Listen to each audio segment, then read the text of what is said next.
Bonjour, je suis Régent Saint-Hilaire de la librairie Monet. Je vais vous présenter la liste des bandes dessinées adultes du mois de mars. On débute avec A Fake Story de Jean-Denis Pendant et Laurent Galandon, d'après le roman de Douglas Burroughs. Donc, c'est un album qu'on avait classé en adaptation littéraire. C'est une adaptation de roman. Et on s'est fait avoir par le titre et par le concept. C'est carrément A Fake Story.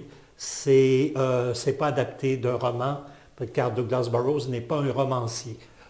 On est vraiment dans le faux semblant et l'histoire commence en 1938 dans un petit village de la Nouvelle-Angleterre.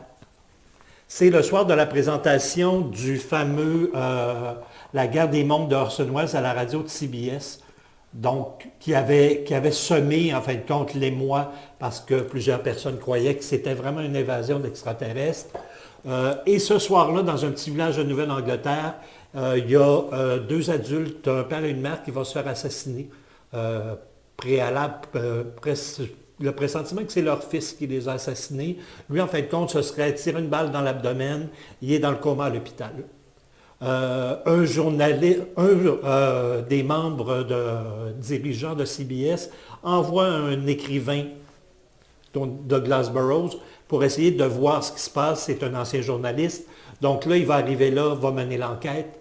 Et en fin de compte, on est dans un énorme canular, mais dans une enquête policière tissée, serrée. On est vraiment dans un polar social assez hallucinant. Avec une chute qui est vraiment tout sauf prédictible, prévisible. Un dessin vraiment, encore là, très d'ambiance, donc très feutré. On est un peu dans les ocres et les jaunes. Un très bon scénario et un clin d'œil, en fin de compte, aussi une petite réflexion à la fin sur justement les fake news et l'utilisation là, du faux en art. Le second est une encyclopédie, histoire en bande dessinée, histoire de la science-fiction. C'est on est dans le 200 pages, c'est quelque chose de très costaud. Oui, ça se lit, mais à petite dose, c'est idéal pour des collèges, des écoles secondaires, des collèges et des universités. On est vraiment on commence avec l'origine, on va y aller dans les différents genres aussi. On est dans un dessin très académique. Donc, on ne le lit pas là, pour le plaisir des yeux. C'est surtout pour vraiment l'information qui est convoyée dans l'album. J'en ai beaucoup appris. Je suis resté un peu sur ma faim, par contre, pour tout ce qui est... C'est très franco-belge, européen et anglo-saxon. On aurait pu passer peut-être un peu plus de temps sur l'Europe de l'Est et les pays ibériques. Mais c'est vraiment, somme toute, un bel ouvrage là, pour en apprendre. Et ça donne vraiment le goût de lire. Et l'avantage aussi, c'est que vous avez quelquefois, en bas de page, vous allez avoir des albums reliés où vous allez avoir les 50 meilleurs films de science-fiction, les 15 meilleurs mangas de science-fiction. Donc, vous voyez comme ici, vous avez les 25 meilleurs BD de science-fiction en bas de page. Donc, c'est vraiment une bonne manière, c'est très multimédia, en fin de compte. Là. On couvre tout le spectre de la fiction dans le genre. C'est vraiment très bien. Cet album-là est hyper émouvant. Ne m'oublie pas de Alix Garin. C'est aux éditions Le Lombard. Ça se passe en Belgique. C'est une jeune fille, en fin de compte, qui a des problèmes, d'identité sexuelle, donc elle est toujours en questionnement. Elle a des problèmes avec sa mère et la grand-mère qui fait toujours des fugues.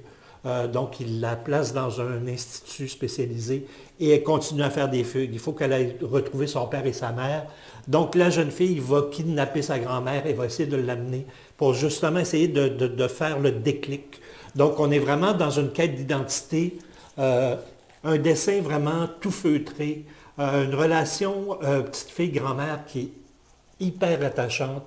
On n'est pas dans on n'est vraiment pas dans le larmoiement, les atermoiements, il n'y a rien là, qui tire des larmes, c'est hyper touchant. Si c'est arrivé, bon, si ça arrive à des gens qui côtoient des personnes qui ont la maladie, il y a tout de suite des petits flashs qu'on voit, là. Il y a des petites mémoires qui peuvent nous revenir, mais le but, en fin de compte, c'est vraiment de, justement, d'explorer est-ce que cette dame-là peut, en fin de compte, réussir à retrouver ce qu'elle cherche depuis toujours. C'est fabuleux.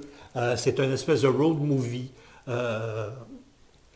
C'est une hors-la-loi. La jeune fille est une hors-la-loi, mais qui va réussir à s'en tirer grâce à sa compassion. C'est tout à fait charmant.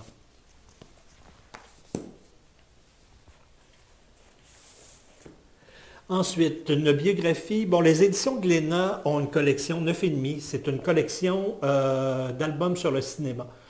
Donc, vous allez avoir des albums sur les films, sur les cinéastes. Et là, c'est une biographie de Patrick Devers, comédien génial, le meilleur de sa génération, qui s'est suicidé à 35 ans, en 1982, qui avait été vraiment le mis sur la sellette avec un film avec Miu Miu et Gérard Depardieu. Et d'ailleurs, ça va être un moteur. Donc, on est dans une biographie. On est vraiment là, dans un traitement graphique qui est très auteur. Oui, on est dans le documentaire, mais on le voit, on n'est pas dans quelque chose de didactique, on est vraiment dans une démarche d'auteur. C'est vraiment les réflexions de Patrick, sa relation avec les gens du milieu, sa relation avec Gérard Depardieu. Il y a d'ailleurs à la fin une espèce de flashback, là, une espèce de rêve où Depardieu va apparaître au fantôme, va venir voir le fantôme de Patrick Devers pour lui dire « En fait, gars, je t'avais dit que je jouerais Cyrano, je t'avais dit que je serais une super vedette, oui, je le suis devenu. » C'est vraiment assez fabuleux et ça nous aide en même temps à apprendre, à mieux connaître le personnage et mieux connaître toute cette espèce de dérive, là, les années 80, début 80 jusqu'au milieu des années 80. Tout le monde est là, Depardieu, Miu Miu. Coluche, qui n'est pas si sympathique que ça.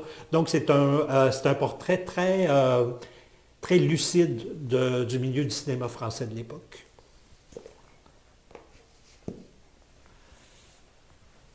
Ça, c'est un album fabuleux. Richard Suicide, Chronique du Centre-Sud, aux éditions Papa, c'est québécois. C'était paru en 2014 et ça avait remporté 5 prix. J'avais eu l'air d'un fou en le lisant en 2014 dans l'autobus parce que j'avais ri. C'est l'album le plus drôle que j'ai jamais lu. Et là, ils nous refont le coup et ils nous le sortent 7 ans après avec des extras. Et je me suis dit il y a 2 semaines, il est paru il y a 2 semaines, je me suis dit je vais le lire sur le plancher pendant ma pause et j'ai eu de l'air aussi fou que dans l'autobus, donc je l'ai ramené à la maison. Parce que ce n'est pas un livre à lire en public, pour moi en tout cas. Richard Suicide était surtout connu dans les années 80-90. Il travaillait pour le journal Voir et The Mirror. Il est vraiment de l'école underground et on le voit dans le dessin. C'est un dessin hyper chargé. Là, on est en bichromie, en vert. C'est écrit en joual, donc c'est son quotidien dans le Centre-Sud avec ses voisins.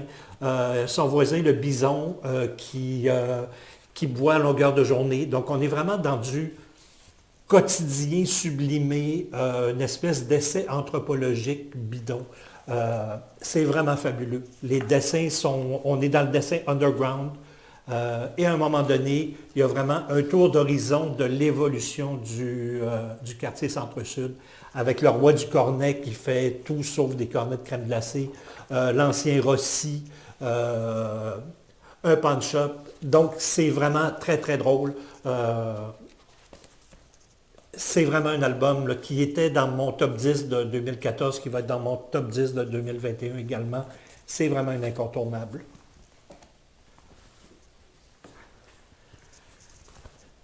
Inhumain, dans la collection Air Libre chez Dupuis, de Bajram et Mangin. Bajram, qui est un scénariste assez exceptionnel, qui fait souvent dans la science-fiction.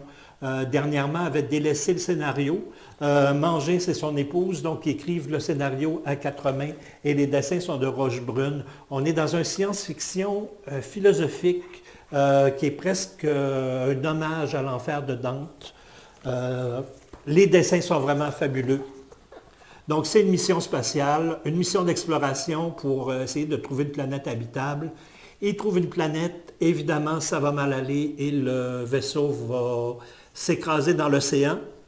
Il y a un membre d'équipage qui va perdre la vie et les autres vont être secourus par des espèces, justement, ce que vous voyez ici, par des espèces de créatures à tentacules, des genres de pieuvres télépathiques. Ils vont émerger et ils vont, en fin de compte, être secourus par des humains. Donc, c'est des humains qui parlent notre langue, mais qui vivent nus, qui sont vraiment retournés à l'état primitif et qui parlent toujours du grand tout. Et on va se promener, en fin de compte, comme dans l'enfer de Dante, on va partir du sol, on va descendre sous l'eau, on va descendre vraiment dans les entrailles de la planète, et avec un punch final qui est tout à fait sidérant. Et à chaque fois qu'ils vont croiser une tribu, il y a des gens de leur équipage qui vont être hypnotisés et qui vont, en fin de compte, embarquer dans le grand tout. La seule qui est lucide, c'est une androïde. Donc, c'est elle qui va pouvoir sauver l'équipage. Et vraiment des doubles pages qui sont assez saisissantes aussi. On est vraiment dans de la grande science-fiction, un album simple.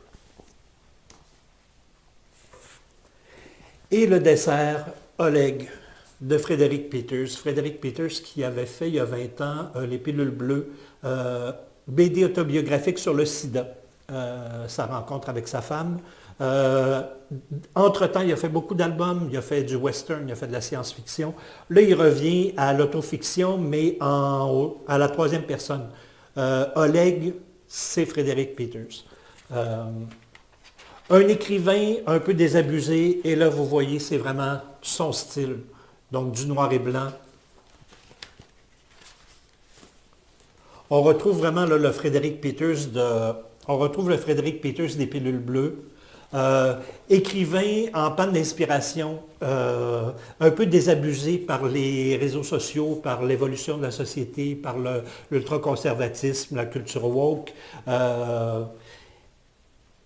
Son havre de paix, c'est sa famille, c'est son épouse qui est encore affectée par le VIH 20 ans après, et son adolescente de 15 ans. Il l'amène dans des ciné-clubs voir des films. Donc, on est vraiment dans un récit autobiographique, une chronique amoureuse, une chronique, en fin de compte, de la vie qui passe, des questionnements professionnels et personnels et amoureux. Il y a des planches qui sont vraiment assez bouleversantes. Un grand récit de Frédéric Peters, souvent des pages, on va avoir des 4-5 pages sans texte. Donc, c'est vraiment un album immersif, très, très personnel, mais très, très abordable pour tous. C'était la crème du mois de mars.